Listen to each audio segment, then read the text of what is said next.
در خونه من وایسادیم منتظر اونا بیان بریم.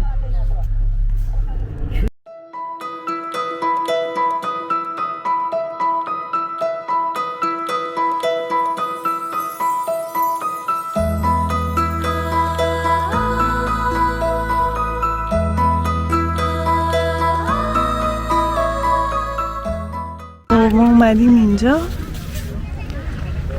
نشستیم. اینم از دور و بره.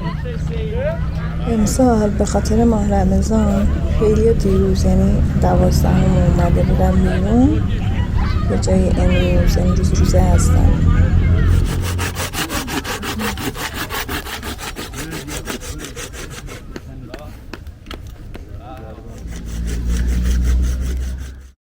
وقت نهار شده.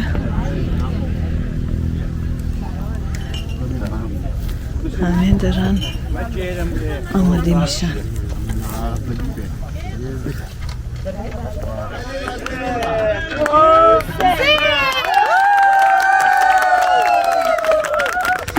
پیروزم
Biraz aşağı